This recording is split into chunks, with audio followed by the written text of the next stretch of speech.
Yeah? Put it on. You gotta yell. I gotta yell. Okay. So, my name is Annette, and I am a physical therapist.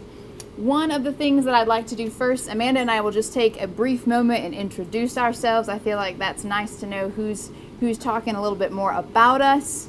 But I have been a physical therapist for 8 years, or going on 8 years. I'm from the Midwest. If I sound like I'm not from around these parts, I'm not. And I started up in Chicago. I worked mostly with folks who had brain injuries, spinal cord injuries, and strokes. What hospital? I worked up in Chicago at Ingalls Memorial. Do you know it? Okay, we got a South Sider. So up there was a great introduction for rehabilitation to me. I moved out of the country after that. I was running from the law for a period of time. I'm just kidding. Everyone understands. Yeah. No, I was a volunteer director at a clinic in Belize in Central America. I ran their program for rehabilitation for a year.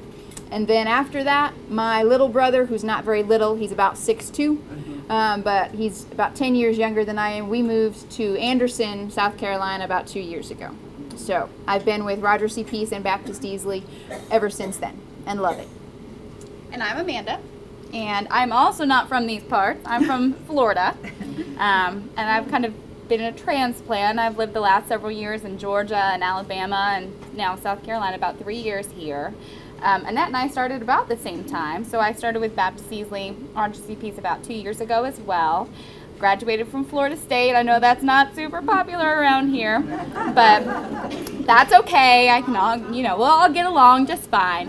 But a lot of my experience has also been in neurorehabilitation. I've also taken some time in the schools. I work with pediatrics, even still, for communication devices if they, are not able to communicate on their own, and same with adults. So that's a definite area of interest to me. And we're just going to talk about some other interesting facts and therapy techniques and stuff today. So I'll turn it back to Annette. If I tend to get quieter as I talk, just somebody give me one of these, because I am naturally pretty soft-spoken and I'm trying to project. But I sometimes forget that I'm supposed to do that. So one of the things on our slides, and we can get those to you all for sure if a handout would be helpful, but one of the things that I see often in the clinic is dizziness. And it's something that I treat. Not every physical therapist works with folks who are dizzy, but because I do work in that area and it's common in the 60 and older age group, I thought it might be relevant to discuss today. So I have some statistics and other things that hopefully won't bore you too bad, but they're just, when I heard them, they were both profound and eye-opening about how many folks really do struggle with being dizzy. So, couple of things. Dizziness is a very unclear term. So I always ask people, and if any of you are dizzy at any time, one thing I would encourage you, if it's something that you feel like you're going to seek treatment for from any medical provider, is describe it in a way that you don't use the word dizzy. When I ask people to do that, that gives me much more information about what's really going on than if I just continue with the word dizzy. Because when I say, all right, what does that mean if you can't use the word dizzy? I'll hear, I'm unsteady. The room is spinning. I'm spinning in the room. Or there's pressure in my head. I feel like I'm sideways. And then sometimes there's a whole host of variations that might go along with that. But those things are real helpful, because if you're unsteady, that's very different than the world is worrying. And I might treat it very differently. Some common causes. And this would be where I had some lovely little pictures for you, because some of the things that I'm going to talk about sound a little bit like you're watching a sci-fi episode. But some of the common causes can come from the vestibular system. A lot of people have heard about it, some people haven't. But the 3 parts to your balance are joint and muscle receptors in your legs, and they feel the ground pushing back equal and opposite. Then there's our vision. Most of us, if we have it, rely heavily on it. And in fact, as we age, if anyone has neuropathy or if anyone has hearing loss, a lot of times we rely even heavier on our vision, even though it might not be doing what it once was either. So if vision changes suddenly, then it can be a shock to the balance system, because that main mode we're used to using isn't really working as well as it did for us before. And then there's the vestibular system. That's the 3rd part to the balance, and that it's inside the inner ear. Each side has a vestibular system. It's about the size of a dime, but it senses head rotation, acceleration, so it tells you where your head is in space. And if there's a difference between one side and the other, that's when you get the worst. You know, the analogy when I was learning about this, and you all I'm sure don't do this, but when people are drunk, it affects the vestibular system, and that's why you get the woo. So there you go. It affects the fluid in the inner ear. So do not go home and experiment with that, please. But just know that that's part of why. It's just an FYI. So the other things that can be a cause of dizziness, and we'll talk about which ones therapy can help with, are sometimes cardiac conditions can cause dizziness. If your blood pressure is plummeting when you stand up, that orthostatic hypotension. Medications, a lot of side effects. If you read them, I think every medication says dizziness may happen. Well, that's great. Awesome. And sometimes the medications for dizziness can cause dizziness. So that makes you feel super confident. I was going to say. Yeah. So sinus issues, allergies, sometimes if you're in an accident, whether it's a motor vehicle accident or traumatic brain injury, those can cause dizziness.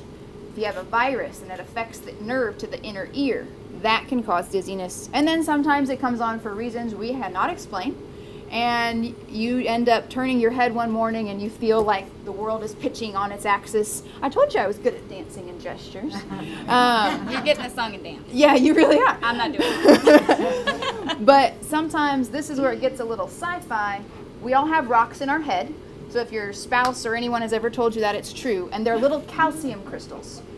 When those calcium crystals get out of place in the inner ear, the fluid moves them into areas they shouldn't be. They bump against these little receptors, and you feel like you're dizzy or you want to throw up. And it happens a lot with head movements, going forward and back, going from lying down to sitting up. Motion-induced dizziness can sometimes be those calcium crystals being out of place. So, everybody still with me? Am I talking loud enough? Yes. Perfect. Thank you. That was confident, yes. All right, so some statistics for you. Valid point you made. So the little caption was, you're not alone, because there are about 4 billion ER visits annually here in this country for dizziness. Up to half of all ER admissions have dizziness as a symptom. That's currently going on. And then $4 billion in direct emergency room costs alone for dizziness. So dizziness happens a lot. There are a couple other things that I could really bore you with, but after the age of 75, dizziness is the #1 complaint in a primary care doctor's office. So, do you have a question? Oh, okay. So just know that it's really common, but oftentimes I'll hear people, well, I was just getting older and I figured I was going to be dizzy. And sometimes it's treatable, sometimes it's not, but it's certainly something that if it can be treated, we want to get on that because of the serious effects that can happen. This is about falling. So Dr. Helmrich, the medical director here, he is big on this as well, but falls are one of the scariest, I think, incidents that can happen in healthcare because there's so many things that happen as a result of them. Brain injuries happen and all sorts of things that I feel like the scare tactic isn't beneficial, but I just see so many negative things happen after a fall that I want to make sure we can prevent as much as we can. The CDC, the Center for Disease Control, they see falling as a public health issue, so it should be as much awareness about falls as there is about stroke and what to do with symptoms of a stroke, as there is about smoking cessation. It is a big public health issue. But just to give you a picture, under the age of 65, a little less than half of the people who have an issue with one side of their inner ear system being off fall. If both sides of the inner ear are affected, it goes to above half. And as you get older, that trend increases. So if you're in the under 75 category, over half of the patients in some of these studies that had both sides of their inner ear not working properly were falling. Now, above the age of 85, sometimes, this does not apply to you all because you're here if you're above the age of 85, but sometimes people aren't as mobile in that category, so they don't see as many falls, but it's still a serious issue. There's a resource on here from the CDC about fall prevention that we can get to you if you're interested. It's called Steady, and it just talks about safe things to do in the home beyond just picking up throw rugs or making sure cords aren't in the way. And then when can physical therapy help? If you have BPPV, it is benign paroxysmal positional vertigo, and that's when the little crystals are out of place. You turn your head, you roll over in bed, and you just start having the world go around you. That we can treat very effectively. It never goes into, you never cure BPPV, we send it into remission, and we teach you how to fix it yourself should it happen again. Let's see, weakness or a low functioning of one of those vestibular systems. Because again, if they're not syncing right, that's when you get that nauseous, dizzy feeling. Both sides being weak, we can work with that. It has a lot to do with eye and head motion, getting them coordinated again. And then balance problems, we definitely help with that, and fall prevention. So those are all things that we can work with, and the good news is falls are scary. Falls are one of the #1 leading causes of mortality, but research shows that in these conditions you can improve. The brain will change, the body will adapt if we work it hard enough. So it's something that is very worth your time in looking into if it applies to you. So I'm going to turn it over to Amanda, and we'll have time for questions at the end. But that's my bit. Great job.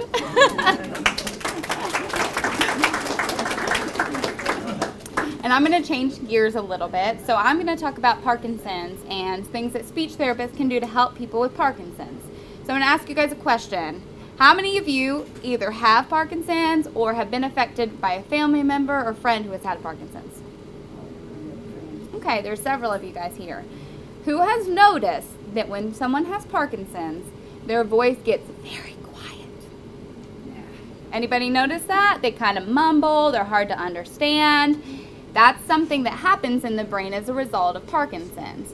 So when you have Parkinson's, your brain kind of tricks you in several different ways, and Annette could tell you more about the walking, but you take really small shuffled steps, but you feel like you're taking big steps. And you talk very quietly, but you feel like you're being loud.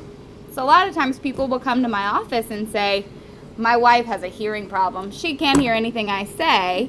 And we do a test and say, no, you're talking very quietly and we need to work on that.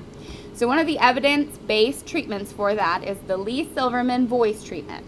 So that really works on that recalibration. So not just getting you to be loud, but to get you to resense when you're being loud enough. So it works a lot on, you know, we want to think loud. That's the kind of big point of the LSVT thing. But you have to be retrained to listen to yourself and know when you're speaking loud enough. It's one of those things that's really hard to do, and because of that, it's a pretty intense treatment.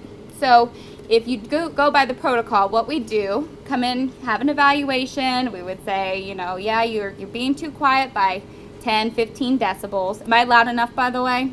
Yes. We good? Okay. I can think loud too. The actual protocol is 4 times a week for 4 weeks, which makes up 16 sessions. So that's really the ideal.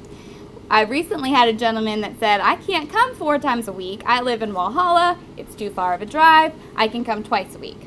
So we did twice a week for 8 weeks, still 16 sessions. And while you're in therapy, what we work on is really just being loud. So we have instruments that measure your loudness, and we can, you know, give you feedback, tell you what to do, but the main focus is to think loud. So if somebody, let's say they've had Parkinson's for several years, and we all know, you know, dementia is a piece of Parkinson's.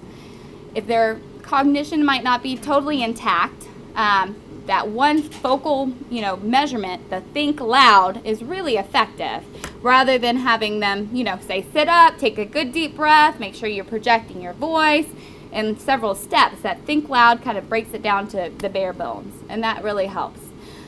This has also been shown to be effective with people with MS or ALS throughout the progression, even things like Down syndrome. And it doesn't only affect your loudness of your voice. It's been shown to affect swallowing, articulation, or as, you know, how clearly you can talk. So it kind of helps with that slurring that kind of happens with Parkinson's. It's also been shown to be effective with strokes. So it's just kind of it's been normed the most for Parkinson's, but it's been shown to be effective throughout, a whole host of neurological impairments. We also, part of that is giving daily homework sessions. So my gentleman, I'm going to refer to him because he graduated yesterday, but his homework would sometimes be as simple as tell the ladies up front goodbye. And so he would walk by and he'd say goodbye, and real nice and loud, and he'd get real tickled that they could hear him and everything was good. So I just wanted to let you guys know that it's a special certification you have to do, but we are certified here in Easley, so if you guys know anybody that is experiencing anything like that, we'll be happy to, get them in and evaluate. There's also a link to the kind of like the handout from the LSVT company. Maybe goes into a little bit more depth about that. And we brought some business cards with us as well. And I guess now we'll turn it over to questions. Anybody have some questions for us? I have one. Okay. All right. We're from the north, right? Yeah. Okay. You are. You are. She is too. Okay. Don't get me in trouble here. No. Okay. I'm always told about the accent. How long does it take to get rid of the accent? So accent reduction is something that speech therapists do. But Really? yeah. Yeah. Oh. I don't think you need it though. I like your accent. Thank you. We're talking about falls being one of the greatest disasters that can befall older people, and that it really has some cost. As you can tell, I go to the Y 4 or 5 days a week, and if you do their silver sneakers classes, they call them that. Yes. Being for mature persons, they call it that. The point I guess I'm making is that you can really ameliorate a lot of damage by just keeping your body fit and your presence around you, so that if you do fall, you certainly reduce any complications that can come from it. How about I one agree. of these things? The life alert. So let me piggyback on what he said, and then yes, I would love to touch on that. The Silver Sneakers program at the YMCA's are excellent. Generally, I request patients when they're finished in physical therapy to look into that, and sometimes I really harp on people, we'll call it harping, picking, being particular, whatever you want to call it, that I want to see their sign up before they're done, because it's easy. 1 week goes by and you're okay, I'll sign up next week, I'm done in therapy. The next week goes by, well, it gets harder, and then you lose the conditioning and the strength. But I think in general, exercise program, walking if it's safe, walking with family if there's any concern for unsteadiness, anything to be more physically fit, the kind of general term that I don't have any evidence for right now, but that I've heard multiple times, is a day in the hospital is a week in recovery.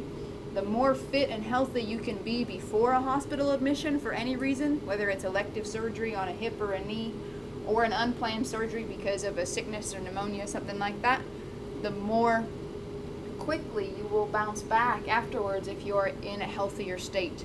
So I think fitness that is safe and supervised is critical and key. And the YMCA is one program that is also excellent. I refer to that frequently. So thank you. And another thing on the Silver Sneakers, Yes. you go 3 days a week for an hour each time, and each day you have a different instructor, so they all specify a little bit different, Sure. but some of them are easier Okay. on the balance, Yeah. and some of them are much harder. And variety is nice too, I Yes, think. It's yes. not just one person. The Life Alert that you mentioned, or there's different brand names for those buttons. Yeah, this Those, is mobile health. mobile health, I think those are also excellent, particularly if you live by yourself, or if someone is by themselves most of the day, if a spouse or family is still working full time. They can save lives, and just to know that it's there on your wrist or on a pendant, if you don't always carry a cell phone, can be a good thing, because to dial a cell phone is a little bit harder than it is to just punch a button. And now they have things where the sensors are so sensitive, it will actually sense that a fall occurred, Yes. even if you drop it on the floor by accident, and they'll call you and say, are you okay, or send someone out. And the one I have is class is a mobile alert, so I have a GSP Okay. with me at all times. Okay, so they're always able to track, and those are life-saving technologies. And off of that too, a lot of cell phone companies have their own now. So I think most people nowadays have a cell phone, maybe one between the two in the family or something. But a lot of, Verizon has them, a lot of different ones. Even I think iPhones might have, or iWatches have an app that you can use that with. So that's a big industry and very, very worthwhile. Any other questions or comments? You discussed about the rehabilitation, specifically about speech pathology for those with Parkinson's. Mm-hmm. Are you able to elaborate a little bit more on Parkinson's in general, for those who may not know signs and symptoms? Yeah, so the kind of things to look out for with Parkinson's, it's a degenerative disease, and a lot of times you'll see people, one of the main and first things that you'll notice is a real shuffled gait. So, when we're walking, we pick up our feet, and feel free to jump in on this. This is more your domain. But if you kind of notice if they're walking kind of hunched over and kind of shuffling their feet, that's a big indication. A lot of times people will have swallowing impairments with Parkinson's. Even dementia is a component, and depression is a component. Yeah, and the tremors. Yeah, the essential tremors. So they're just kind of tremor, even while they're not moving. Sometimes they'll do kind of that hill rolling tremor where it's like this. I know my grandpa did that a lot. And one of the main things with Parkinson's is just that calibration issue. So you feel like you're taking big steps, but you're just taking really tiny steps, but your brain's saying they're big. And you're talking like this, and you think you're being loud enough. But nobody can hear you, but you think you're being loud. That's a big thing. And actually, of the patients that we've had, the most terminal issue has been the dysphagia, which is a swallowing impairment, which is also something we treat at the clinic. But if you're not able to swallow safely, a lot of people just stop eating, and then they get malnourished and they are dehydrated, and that is fatal. So that's just kind of something that goes along with it. The most notorious one is Michael J. Fox. He was a really young guy who got diagnosed with Parkinson's. Another thing that actually the LSVT has been shown to improve, which is unrelated to speech, but it's facial expression.